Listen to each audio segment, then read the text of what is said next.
ഇത് കണ്ട ഞാൻ ആദ്യം കണ്ടപ്പോൾ ഏതോ ഹോളിവുഡ് സിനിമേൻ്റെ ട്രെയിലറാണെന്നാണ് ഞാൻ വിചാരിച്ചത്. പക്ഷെ സംഭവം അതൊന്നല്ല.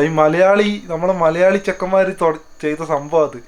ഇതെന്താന്ന് വെച്ച് കഴിഞ്ഞാൽ ഒരു പരസ്യമാണ്. പരസ്യത്തിൻ്റെ എഡിറ്റിങ് അവർ എഡിറ്റ് ചെയ്തതാണത്. ഒരു രക്ഷയില്ല. പെട്ടെന്ന് കാണുമ്പോൾ ഞാൻ വിചാരിച്ചത് ഹോളിവുഡ് സിനിമേൻ്റെ ട്രെയിലറാണെന്നാണ് വിചാരിച്ചത്. പിന്നെയല്ല മനസ്സിലായത് ഇത് ഒരു പരസ്യത്തിന് വേണ്ടി മലയാളി ചെക്കന്മാർ എഡിറ്റ് ചെയ്തതാന്ന്. അപ്പോൾ അവരെ കഴിവ് നിങ്ങൾ നോക്കി. എൻ്റെ അമ്മ കളറും അവർ ഷൂട്ട് ചെയ്ത രീതിയും ആ കളർ ഗ്രേഡിങ്ങും എൻ്റെ അമ്മോ സിനിമ പോലെ തന്നെ ഉണ്ട്. ഈ ലെവലിലൊക്കെ ഷൂട്ട് ചെയ്യാന്ന് പറയുമ്പോൾ ആ കഴിവ് തന്നെയാട്ടോ അത്. ഈ എഡിറ്റിങ്ങും ഈ ക്യാമറ പിടിച്ച് ഷൂട്ട് ചെയ്യുന്നതും അതൊക്കെ ഒരു പ്രത്യേക കഴിവാണ് അത്. നമ്മൾ വിചാരിക്കും അത് സിമ്പിൾ കേസാന്നൊക്കെ, പക്ഷെ എഡിറ്റ് ചെയ്ത് നോക്കണം അത് അറിയണമെങ്കിലൊക്കെ. ഇപ്പം കഴിവെന്ന് വെച്ചാണ്ടല്ലോ ഇതാണ്. എഡിറ്റിങ്ങിലൊക്കെ എന്തൊക്കെ സിനിമയിലൊക്കെ നല്ല ചാൻസ് കിട്ടും ഇതേപോലെയൊക്കെ എഡിറ്റ് ചെയ്യുന്നവർക്ക്.